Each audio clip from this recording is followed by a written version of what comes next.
Hi everyone, nice to have you join us today. Just letting a few more people in, so we'll just give it a minute or two before we get going.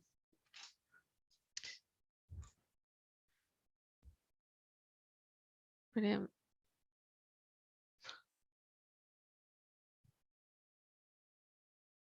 I always think it takes a couple of minutes, doesn't it, for everybody to they realise it's 12 and go, oh, I've got to log into that seminar, and by about 5 past we're about there. So we'll just let people continue to come in.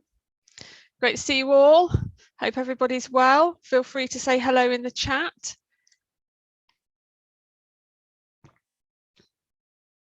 Oh, familiar faces all joining now. Here we go. Brilliant.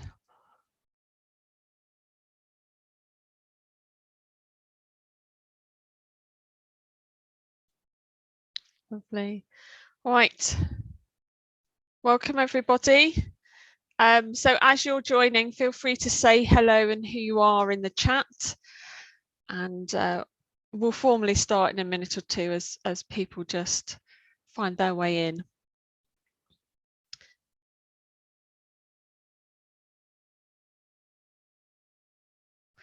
So hi Emma, nice to have you join us for the first time. That's fantastic.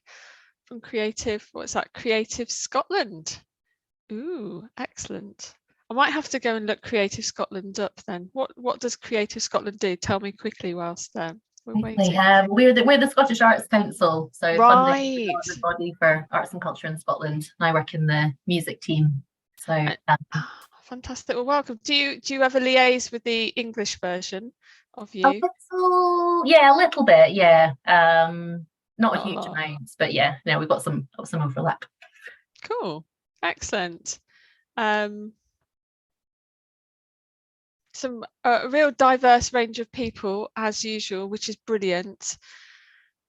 Anyone else coming in? I think we might just make a start just for time wise. So my name is Marie Polley. I'm founder of the Social Prescribing Network, co-lead of the International Evidence Collaborative for NASP, and just known as all things social prescribing, really.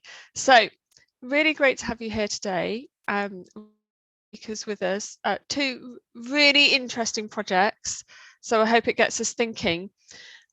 If you've got any questions, do feel free to put them in the chat, and we'll keep an eye on what's being posted. We're going to have the first speaker, then questions, second speaker, then questions. So that's how we're going to do it today. So yeah, feel free to introduce yourself.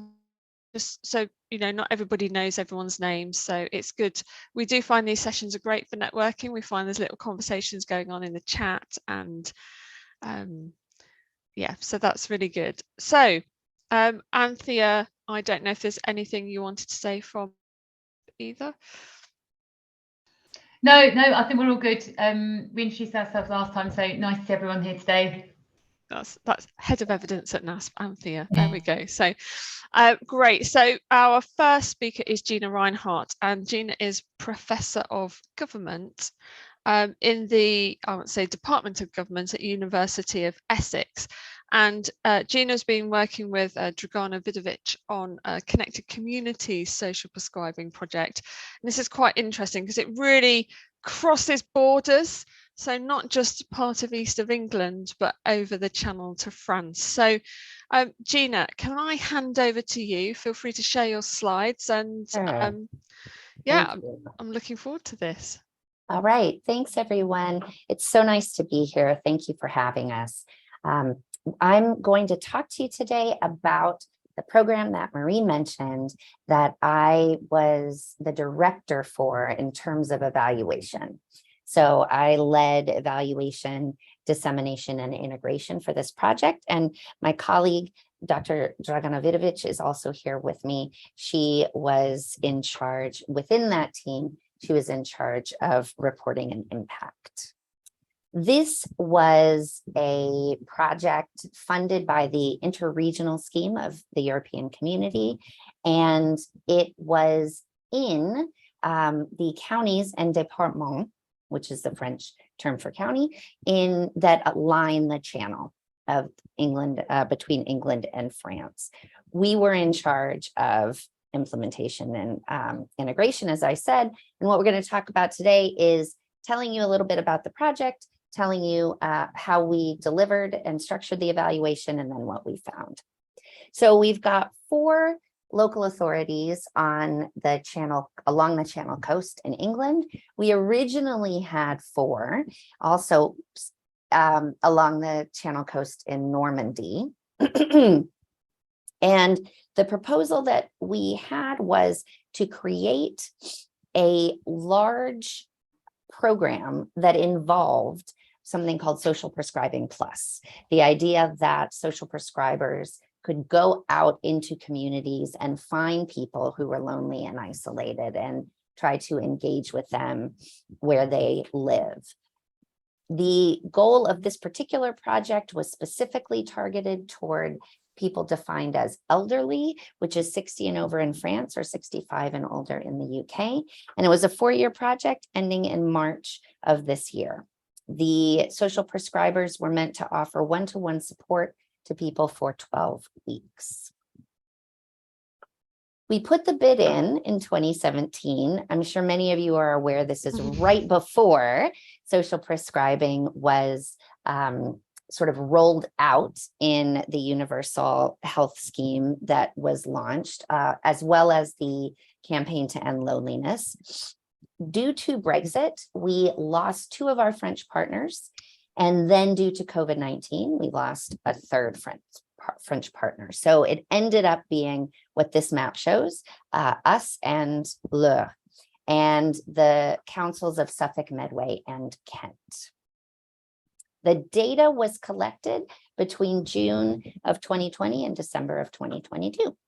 This is the overall structure of how we conceptualize the project. I can go into this in detail if you like in the questions and answers.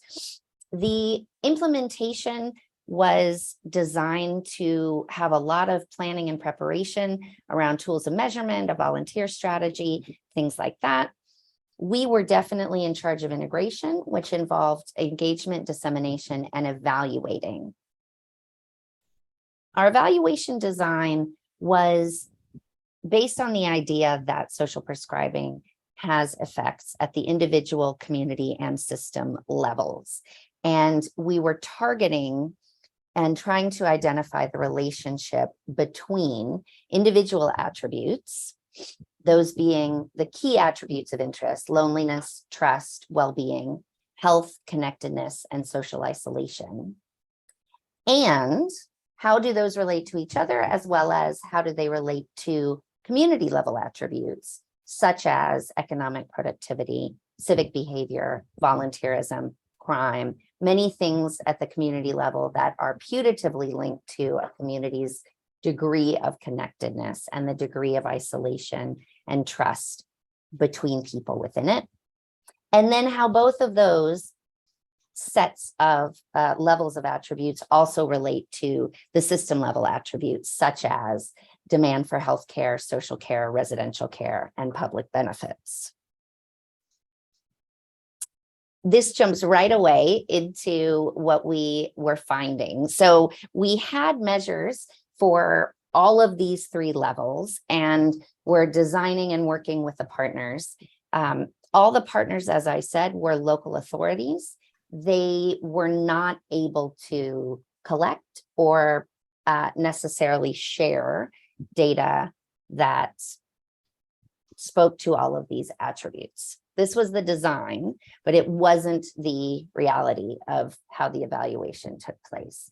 And that's because as everybody is competing with their own separate demands that they have to face, right, and their own constraints that they're in, many of the partners did not see the value of giving us information or having us analyze information based on all these levels. It was in the bid, it was authorized and approved by all the partners that we would do this, but it didn't end up happening.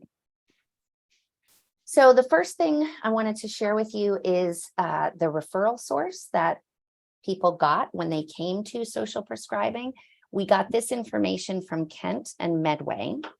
You can see that leaflets were very important in Kent. Kent also employed something called community wardens, which is something I believe unique to the County of Kent. These are officers that are known by the community and walk through the community regularly, know the residents in a ward, and are trusted individuals. They were moved to become and trained to become social prescribers. So they were very integrated already with their communities, and in Kent, more than a quarter of the referrals came from them. Some came from social services and a very small amount from GP services, roughly 1 in 20. In Medway, you can see that GP service referrals really didn't happen at all. Adult social care did provide some, leaflets provided some, but by far the most came from voluntary and community service organizations. Where were they referred to? This is only for Medway. Only Medway provided this information. We offer it here to show you the large gray chunk of this pie. Just over 60% of the people who came to get some sort of information were referred to local neighborhood groups. Now, this includes everybody who any of the social prescribers spoke with, not only people that eventually came and got the social prescribing service. This would be a lot of one-off contacts and what you would consider perhaps a soft touch or a handover contact. 60%, 6 out of 10 people were referred to local neighborhood groups. And the reason we highlight this is because, as we all know, the conversation about the voluntary sector and how it has had to accommodate this increased demand is very important.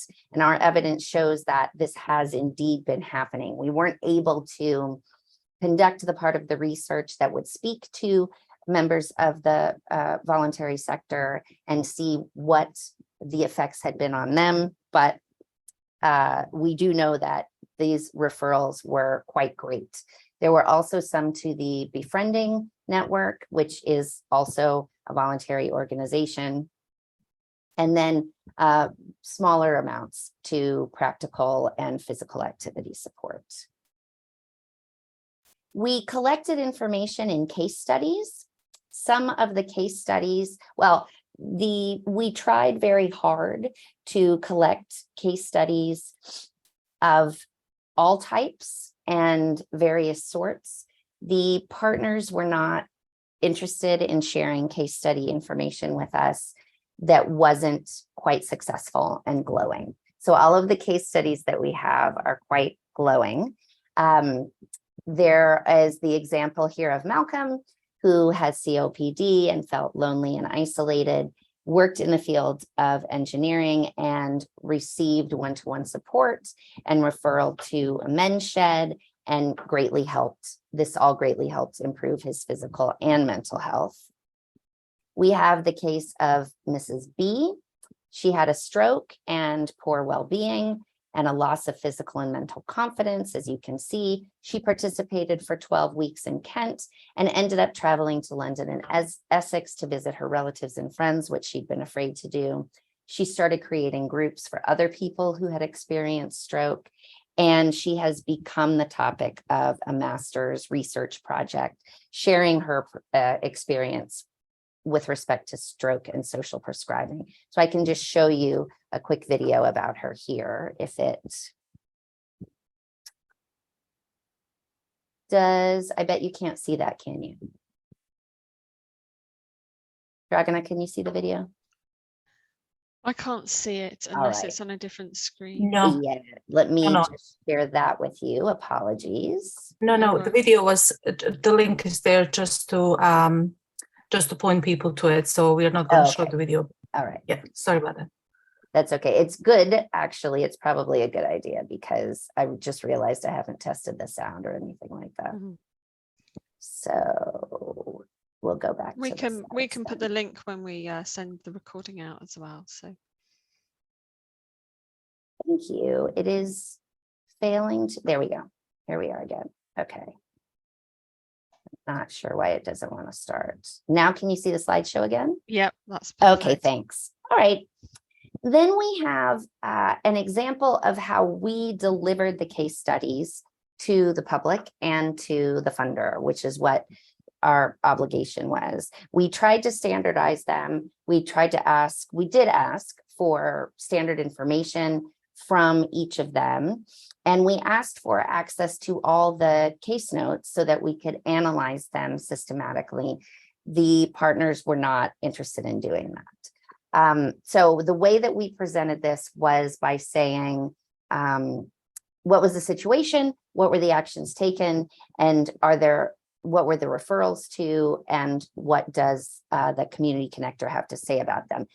Each case study that was publicized like this did have the express permission of all of the people involved and did change the names of the participants to make sure that we protected confidentiality. So these are the findings that we have regarding our key variables of interest at the individual level. In this case, what we did was we had the connectors ask questions at the beginning and at the end of the 12-week session, and then measured the difference between those two for each person. So this graph shows the difference, the average difference for each of the local authorities respondents. How often do you feel lonely? You can see that in Kent, there was a significant difference when we subtracted the first minus the last time. And we have them scaled so that positive values are better. A positive difference is better. So the loneliness of the Kent participants improved significantly by about 3/4 of a point on the loneliness scale. Medway also improved significantly, and Suffolk's participants improved significantly. Lur's participants did not. The brackets around each diamond show what we call a confidence interval. And if those brackets include the red line, that means it's possible that the difference between the pre and post measures is 0. So Lur, we cannot say, had a statistically significant change. Gina, a couple of minutes left, like 3 or 4 minutes, if that's okay. Yes, sorry. Okay, I have my timer. I thought I had 7 minutes left. Okay, thanks for saying that. So social isolation, other than members of your family, how many people do you feel you can depend on or feel very close to? We saw improvements that are statistically significant in Kent, Lur, and Medway, but not in Suffolk. The highest level of improvement was, we estimate to be in Kent, it was about 0.5. For social isolation, how many times during the past week did you spend time with someone who does not live with you? We saw the largest substantive improvement in Medway. All the improvements were statistically significant except in Suffolk. How many times did you talk to someone on the telephone in the past week? We see an increase in the number of times you spoke to someone on the telephone in Kent and in Medway, but not in Lur or in Suffolk. Social isolation, we see improvements between the first and last visit in Kent, Lur, and Medway, but not in Suffolk. Now, I should say here that each local authority served a different number of participants. The highest number was Lur, which was 200, and the lowest number was Suffolk, which was 15. These statistics are scaled according to the number of people that answered the question. And that's why you might see less items of significance in Suffolk, because there was very little amount of data on which to base the estimates. Beneficiaries in all 4 locations report a greater overall well-being during the last visit in comparison to their first visit, with the highest substantive change in Kent, just over 1 point on the well-being scale. This is the Office of National Statistics well-being scale. In terms of trust, LE did not measure trust. They believed that was culturally inappropriate to ask questions like that.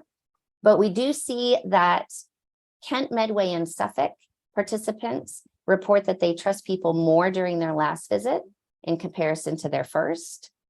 And Kent reports that they trust their public officials more, but there's no evidence of change in trust for public officials in Suffolk or Medway.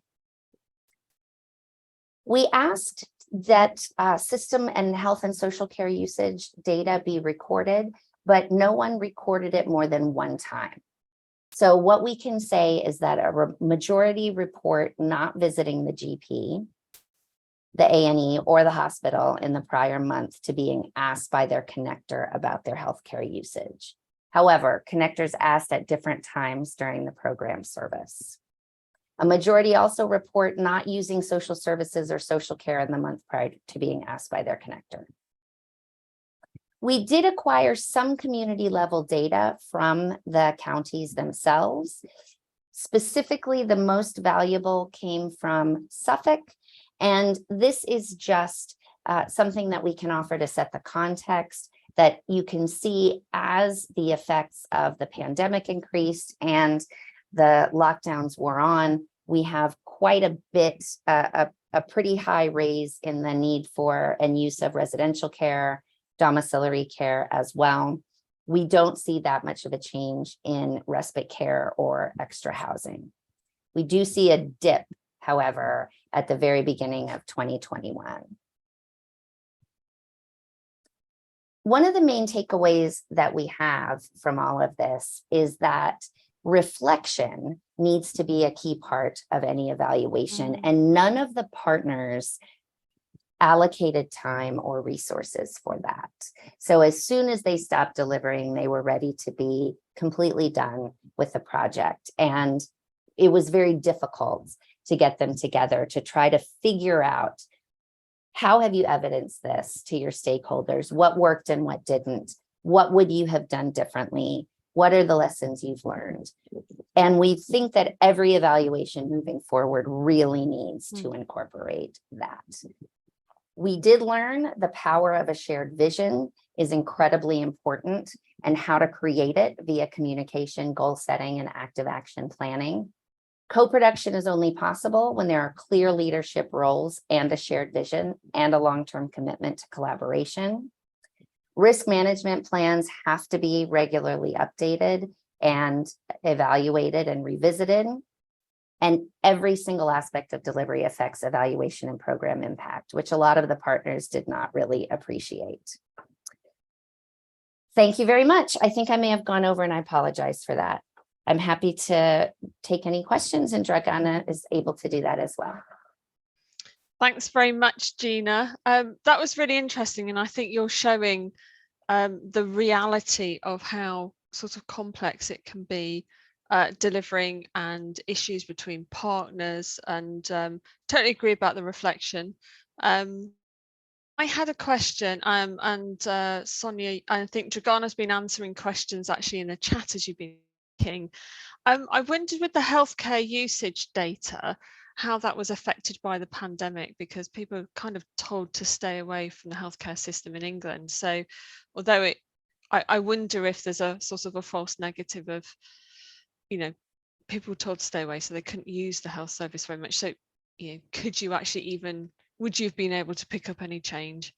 Because No. everyone's told to stay away, weren't they? We don't think so. But nobody measured it twice. No one asked the question twice. So first of all, the concern would be that this is all self-reported, and people do forget. Yeah. But yes, it was very difficult at the time to get any healthcare professional to say, yes, we will see you, or yes, you should come in. And because of the range of time over several years that these beneficiaries participated in the program, there were varying levels of availability of healthcare. So there's really very little that we can say about that. We did try to get the healthcare usage data from the local primary care networks in England and from the sort of ward and lower super output area levels, as well as the county levels, and we weren't able to get that. Yeah, familiar story of not being a lot of researchers can't access that data. It's right, a real issue. And this was one of those projects where everybody committed to supplying this. And so we thought this is going to be such a change. And this is and then when it was time to do it, the partners all said, oh, we can't get you that. And we can't, nobody's going to give it to us unless we ask. He said, yes, let's ask. But there was too much going on. Let's just put it that way to get that. Thank you. Sonia or Olivia, are there any other questions that popped up? No, Dragana has been answering them all at lightning speed. Some questions about the types of measures being used, and there were quite a few of us noticed there were 8% of participants that didn't have any onward referral, which I think quite a few people asked about, but we hear that was just life got in the way. So there's been a whole interesting chat, Gina, in the chat box on that, so you can have a look. Thank you. And I see the match sample question, which you answered just as I'd put that in. Okay, actually, so great. Because actually a lot of your data where it wasn't significant looked like if you'd had a few more people, it probably would have dipped. It may have been. The Suffolk sample size, as I said, was incredibly small. Yeah. And of those 15, not everyone answered every question twice at the beginning and the end. So it was very difficult to expect any sort of significant change with them. Le was much better, and Medway and Kent were pretty sizable as well. So those are changes that I think are real, but because not everybody asked or recorded some of this information, we have other information about things like habits and background, if people were dealing with a critical event or loss in their life and things like that. And those things I can also show if people are interested, but definitely they were not collected consistently. So those are just summaries as well. Yeah. And having just done quite a few reviews of various papers for various projects, that is a consistent finding that maybe you only get 40% follow-up, 40, 60. If you get 80, you're doing really well. So, that just is a difficulty of collecting the data, I think, isn't it? And can I just say apologies if everyone heard my doorbell ring on my phone whilst you were presenting, so I didn't mean to interrupt. Thank you very much, Gina. Is there a report available? Yes, there is. And what I'd like to do, I think you're going to share the slides. Is that right? If you send us the report, send that to sure, we will. And I'll also have the link to the report in the slide. Yeah, lovely. Brilliant. Thank you very much. Thanks so much. I think that's our first English-French social prescribing project that we've heard about. So that's brilliant. Let's move on to our next speaker, who is Professor Andrea Costa. Now, I had Andrea's, I should say Silva da Costa, but you put Andrea Costa up there. So I'm not sure which name you prefer, Andrea. Andrea's Dean of Community Health Nursing in Lisbon. Well, that's what the Google Translate says is her title, because I couldn't pronounce the Portuguese version. And actually in Portugal, they've been looking at how to set up social prescribing and what are people's expectations, or what do they think of it, first of all. So Andrea, welcome, and can I hand over to you now if you'd like to present and share your slides? Thank you so much, Marie. Yes, for sure. You can call me Andrea Costa. It's perfect. Okay, good. You're pronounced. I will now share my screen and I will try to do that right now. Can you just Tell yeah, me. that's Okay. come through. Yeah, lovely.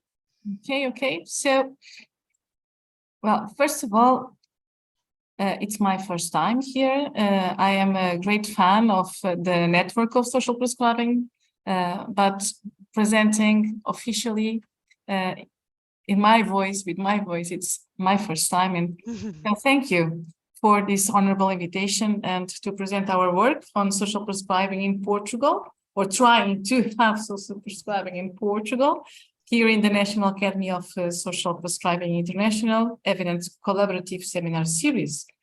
So thank you also for the audience that is being here, and it's really a great opportunity to share, but also to listen and to have the experience that the Gina shared before. It was also great. For me, I already take some notes. I'm just expecting the report. So on behalf of the project team, I will share a part of our project. And as Mary said, our project aims to contribute to a social prescribing implementation in Portugal, specifically dedicated for older adults in mainland Portugal. So in order to accomplish this, we conducted initially a cross-sectional study in order to know the perceptions and also to support the future prospects. So our team is composed by Joana, Violeta, Teresa, Ana, Adriana, Rodrigo. Mary, they also collaborate with us. It was just a great contribution, Miguel and Paulo. So in Portugal, demographic aging has been increasing, as all of us know, but Portugal has a very expensive way of older people. So we have one of the highest shares of 65 years old people in over the European countries. And what we all know is that aging is experienced differently by each person because of variety of personal, demographic, economic, and also professional aspects that play an important role in health and the perceived well-being. So this means that aging is a context-dependent process that varies according to the environment where people lived. So this environment is shaped by several factors, by social determinants like income, education, housing, employment, food security, social exclusion, and other conditions that we believe that have great influence in people's health outcome. So the unequal distribution of these determinants leads to considerable inequalities between population groups. And vulnerable groups seem to be particularly affected by poor social and economic circumstances through their lifespan. So there are older adults that face disadvantages on multiple levels, like poverty, loneliness, and ageism. Of course, the pandemic, the COVID-19 pandemic, worsened this situation seriously. We already spoke a little bit about this before.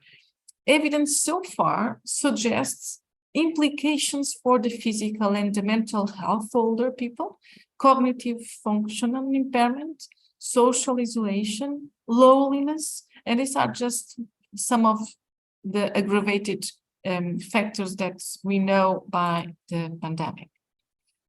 To address health inequalities, which were also exacerbated by the pandemic, it's necessary to consider strategies to respond to older people needs, also to respond social needs, and align with the Sustainable Development Goals. The 2030 agenda is one of our concerns. Also, the person-centered model, considering each people in the center of the system, but which means that the center of the decision and included each people in his or her health plan decision. So preferably with a non-medical focus. In our project, me and my colleagues from the Nursing School of Lisbon and from the Environment Health Institute started a social prescribing implementation project in Portugal, considering social prescribing as the means to entrust individuals in clinic and community settings to identify that a person has non-clinical health-related social needs and subsequently connected them to non-clinical supports and services within the community by co-producing a social prescribing, prescription, a non-medical prescription to improve health and well-being and to strengthen community connections.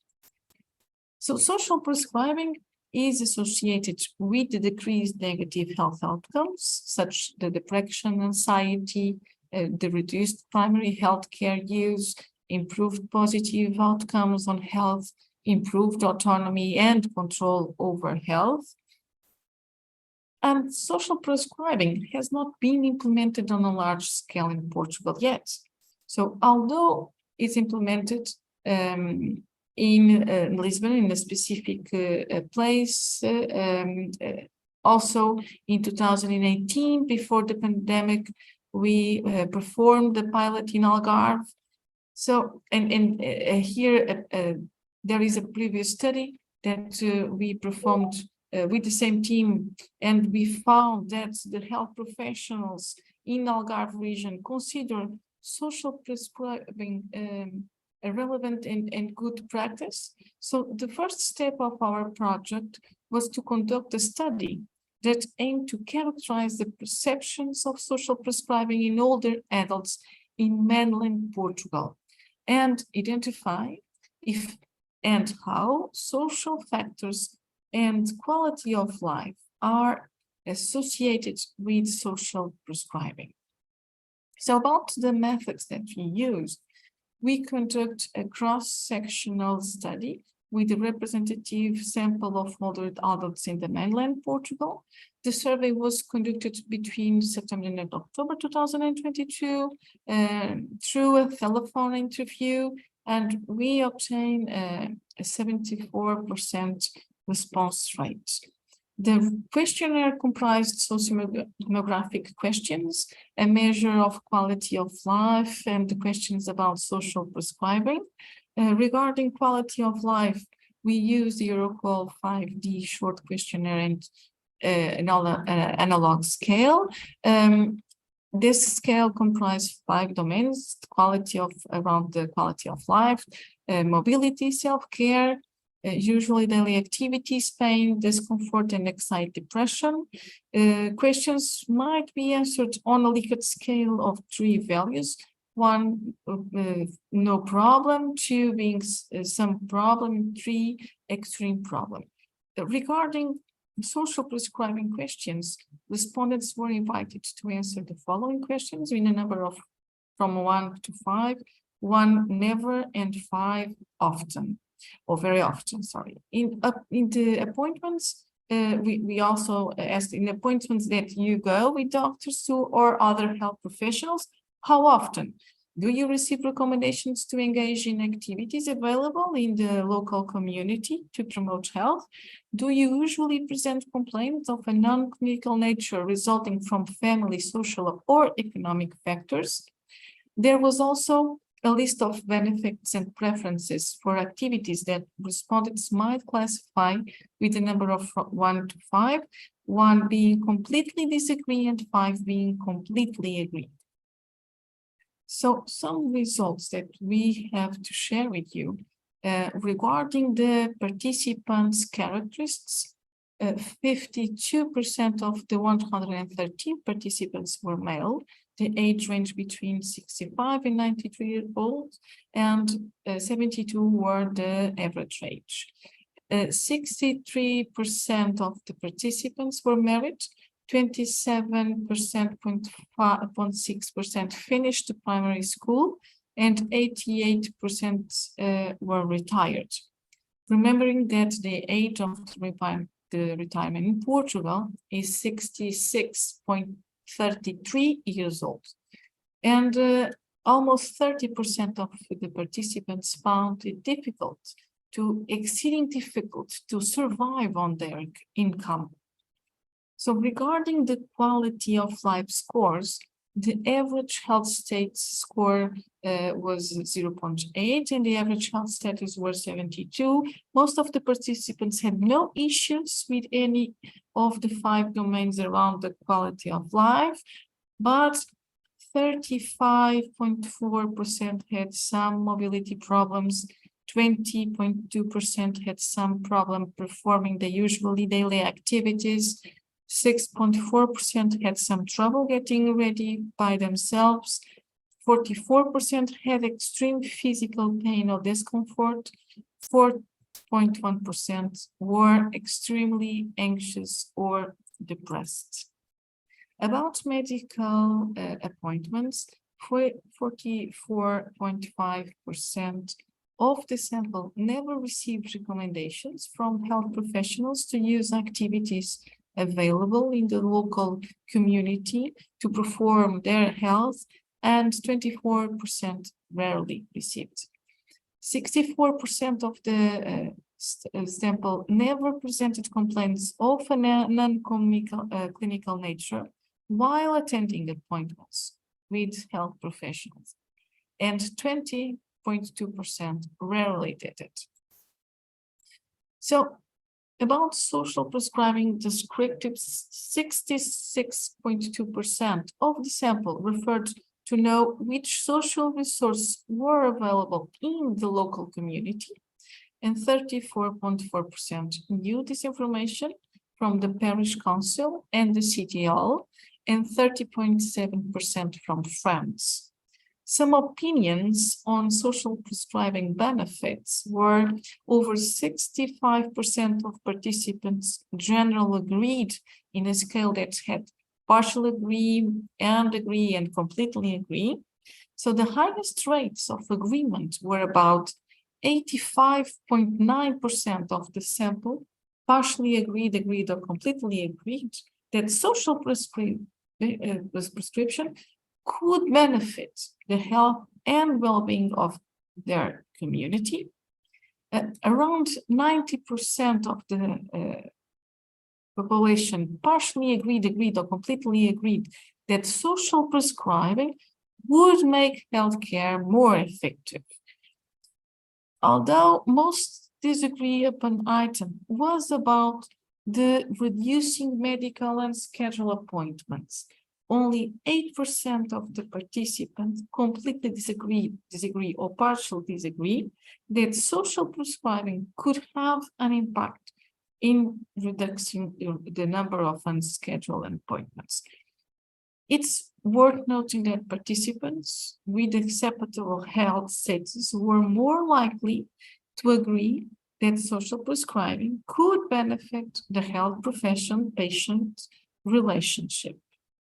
So regarding referral activities, physical activity initially in the community, personal protection, and development activities like prevention against violence and cultural enrichment activities were the high rates ones, and 75.6% of the sample considered social activities in recreation organizations would be relevant for them. 84.10% of the sample considered that physical activity initiatives in the community would be also relevant for them, and 76% of the sample considered that artistic and creative activities would be relevant for them. 80.2% of the sample considered that technical and technological activities would be relevant. 87.7% consider that personal protection and development activities also would be relevant. Almost 90% of the sample consider that cultural enrichment activities would be relevant, and 78% of the population consider that touristic activities would be relevant. Older people with acceptable health status tended to prefer social activities, artistic and creative activities, and technical and technological activities. Older people with moderate pain and discomfort levels tend to prefer physical activities in the community, artistic and creative activities, and technical and technological activities. Older people who completed primary school tended to prefer artistic and creative activities and personal protection and development activities. Older people that were married tended to prefer physical activity in the community, cultural activities, and touristic activities. Retired people tended to prefer touristic and cultural activities. So some items on our discussion. About quality of life. The world's population, as we know, is aging in a remarkable speed, with older people making up a considerable portion of the population in almost every country, and which is a vast impact on the society and the health systems everywhere, and preparing changes that brought on by aging population is crucial. So social prescribing could provide a viable option to this current paradigm of activating community resources, local community resources, to promote people's health and well-being through activities tailored to their needs in their specific context. So participants in this study developed in Portugal ranked their perceived health as fairly high. Most participants reported no issues on the 5 dimensions considered in quality of life, but a considerable share of participants had mobility problems and difficulties with their usually daily activities. It's also worth noting that in 2019, chronic conditions affected more than 4 in 10 adults in Portugal. So also we have to consider that these issues may be linked to lingering consequences of COVID-19 pandemic in Portugal, has the highest proportion in older people, and that reported worse health and feeling depressed after the pandemic in the European countries. So about medical appointments, social prescribing is still, as we know, recent in Portugal, and participants rarely or never received recommendations from health professionals to use local community activities to promote their health. What makes us think that maybe there is a lack of education and awareness about medical professionals regarding the benefit of non-medical activities on health and well-being? A surprising result found is that the most participants rarely or never presented non-clinical complaints while attending health appointments. Data also showed that in Portugal, 1 in 5 patients remain hospitalized after a clinical discharge due to social factors. So a hypothesis is generated, but practitioners are not really interested in those subjects.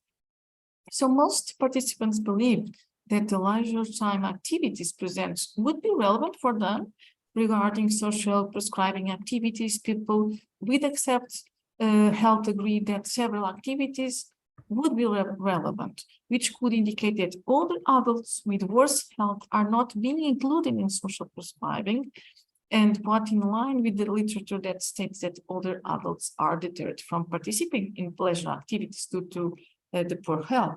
So also married people also believed that some social prescribing activities like excursions and touristic activities would be relevant for them. It allows them to spend quality time together, but if the relation is strained, these group activities would provide them with an opportunity to spend time apart of each other and gain social support from others. And those who reported moderate pain discomfort agreed that engaging activities like cultural would be relevant for them also. We propose that these people may be intrinsically drawn to leisure activities, as they could help distract them from the pain discomfort, allowing them to focus on something else and enjoy themselves. So we hope that the present study provides an important stepping stone in dissemination of social prescribing on a national scale in Portugal, but outlining that older people are not a homogeneous group, but rather have different preferences regarding social prescribing activities.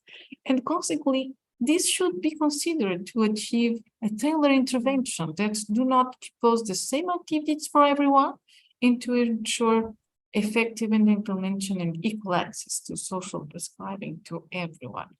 So thank you so much for having me here. Thank you so much, Andrea. That's really interesting.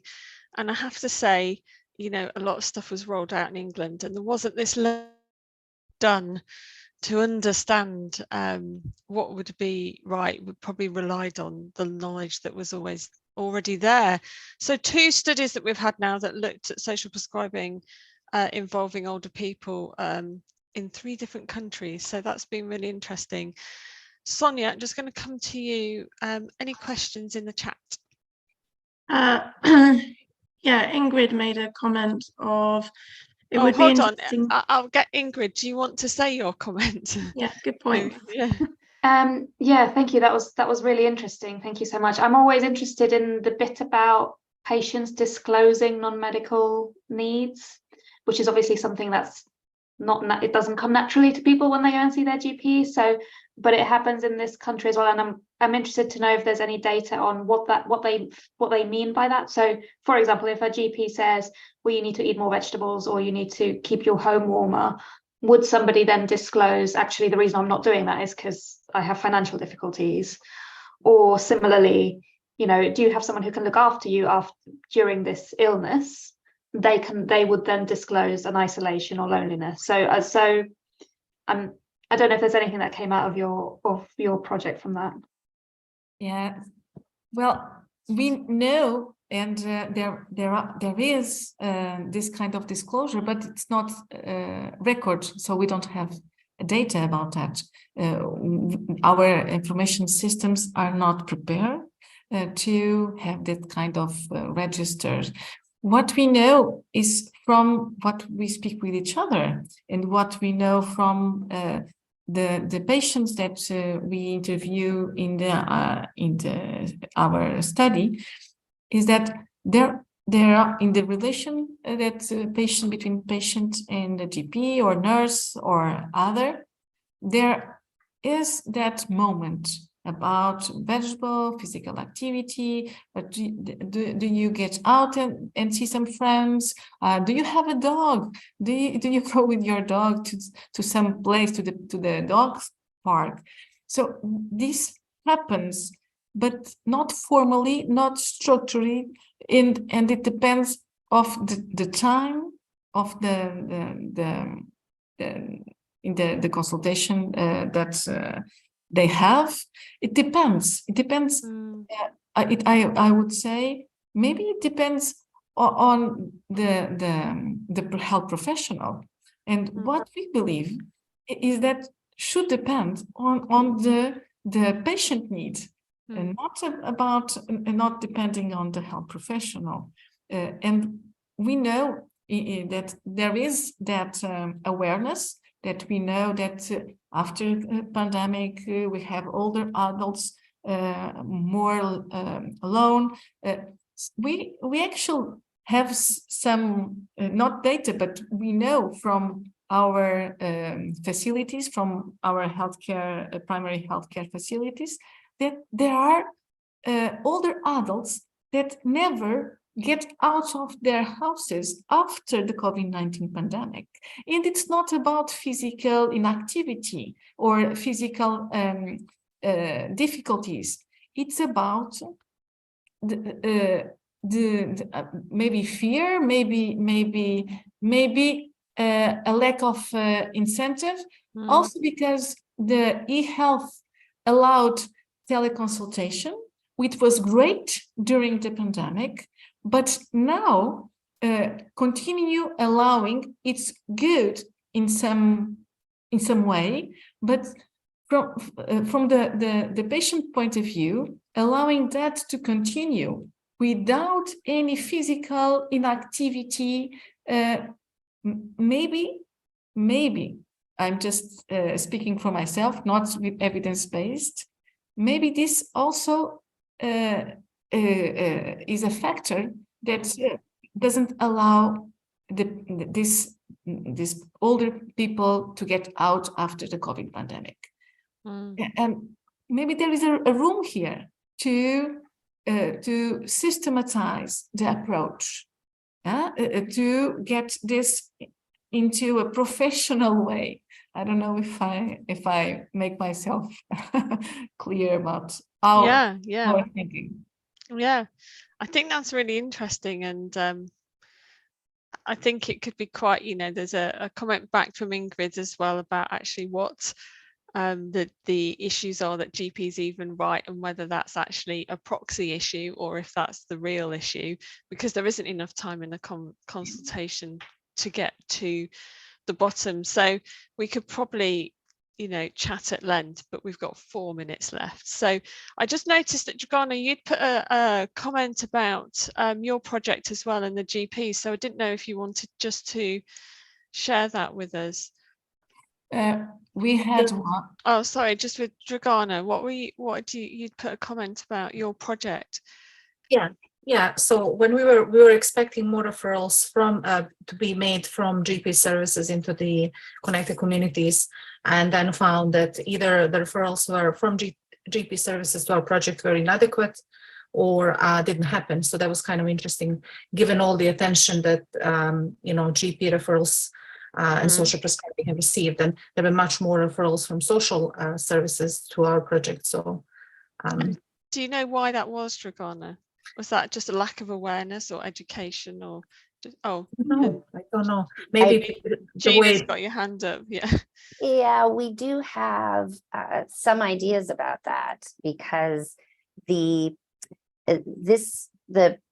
units that we were working with were primarily public health and public safety, and they said that it was very difficult to get the GP services in their area to fully understand what social prescribing was, or to turn to it as a resource, or to believe that it should be a resource, which was different from how it worked in France, where it was very highly regarded as a good idea. And I think that's why they got so many more. Yeah.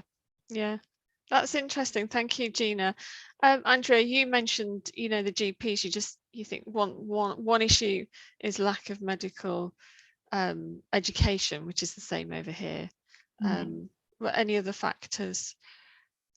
Well, we before the pandemic, when we started the pilot in the Algarve region, we had several GPs that were very much interested in performing as a team, in the team. So we had a team with nurses, social professionals, and GPs, and it was just great because as a team in the primary healthcare, they were available, not as medical or nurses, but as a team. It was very interesting, but we had no more. We have no finance to support the performing after the pandemic. But we will continue to apply with Gina or with others. We can apply to European call. Yeah, absolutely. Yeah, I believe that it really supports us in order to implement here, because as Gina told us, without financial or other incentives, it's really hard to sometimes to perform a pilot. Yeah. We believe that we will now do a small one, only with our time and with some students that we have. I don't know, we'll try to do that. Brilliant. I just want to say a really big thank you, because we've got probably about 45 seconds left, but thank you, Gina. Thank you, Andrea. Thank you, Dragana, as well. Really fascinating projects, and actually interesting to hear the similarities coming out as well. So, and Gina and Andrea, maybe you and Dragana want to go off and have a discussion, and a co-application I feel is coming up. And actually, Absolutely. England's going to get its Horizon money finally, so we might actually be able to join in with those bids. Our next seminar is on the 20th of September, so that's a slight date change. We've put it back a week. We will be sending the link out so people can sign up to that. I'll come out through the IEC emails that Sonia kindly sends round, and she has put the link in the chat now if you want to sign up for the next one. Speakers to be confirmed, because we've changed the date, so we're just checking our speakers for that. But thank you everybody for the questions, the discussion, and your time with us. So see you, have a great August off. Hope everyone gets a little bit of time off, and we'll see you in September. Thank you everybody. Thank you. Bye-bye.